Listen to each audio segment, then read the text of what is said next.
આજનો આપણો ટાર્ગેટ હતો કે આજ છાણ ભરતા આપણે શિરડી પહોંચી જાય તો ચાલો જોઈએ શું થાય છે. તો હેલો દોસ્તો, કેમ છો બધા મિત્રો? જય દ્વારકાધીશ બધાને. તો રાત્રે આપણે અંકલેશ્વર પાસ કરીને કેમ પહેલા સૂઈ ગયા હતા, સવારે ઉઠ્યા અને ચા પાણી કમ્પ્લીટ કરીને નીકળી ગયા અને કેમથી આપણે ચડી ગયા એક્સપ્રેસ ને એક્સપ્રેસમાંથી હાલતા હાલતા પછી આપણે પહોંચી ગયા બારડોલી ને બારડોલી આપણે વરી એક્સપ્રેસ ઉતરી ગયા અને પહોંચી ગયા આપણે સોનગઢ ને સોનગઢ પાસ કરીને આપણે સોનગઢ બોર્ડરે ગાડી રાખી દીધી, કેમ કે આપણે કરાવવું હતું ગ્રીસ, એટલે ગ્રીસ બ્રીસ કરાવીને વળી પાછા નીકળી ગયા અને આપણે પહોંચી ગયા નવાપુર મહારાષ્ટ્રની બોર્ડરે. એની એન્ટ્રી બેન્ટ્રી દઈને નીકળી ગયા આગળ ને આવી ગયા આપણે સાકરી ઘાટમાં અને ધીમે ધીમે કરીને ઘાટ ચડાવી દીધો, કેમ કે તડકો બહુ હતો, ફૂલ ગરમી હતી, એટલે ઘાટ ચડીને આવી ગયા આપણે પાર્થ હોટલમાં. અહીંયા છાયા ગાડી રાખી દઈને નિરાતે જમી કરીને સૂઈ જાય, કેમ કે આપણે જવાનું હતું માલેગાંવ, એટલે ત્યાં રાત સિવાય મેળ આવવાનો છે નહીં. આપણે સૂઈ ગયા અને પછી નિરાતે ઉઠ્યા અને ચા પાણી કમ્પ્લીટ કરીને વળી પાછા નીકળી ગયા આપણે આપણા સફરમાં કન્ટિન્યુ ને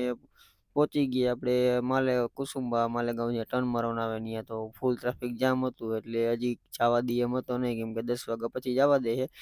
તો પછી આપણા મોટા ભાઈ આવી ગયા હતા આપણા માટે ફ્રૂટ સલાડ લઈને. તો બે ભાઈઓએ ફ્રૂટ સલાડ પી લીધું ને વળી પાછા વાતચીત કરીને નીકળી ગયા આપણે કુસુંબાથી ટર્ન મારી દીધો માલેગાંવ બાજુ ને પહોંચી ગયા આપણે માલેગાંવ ગામ.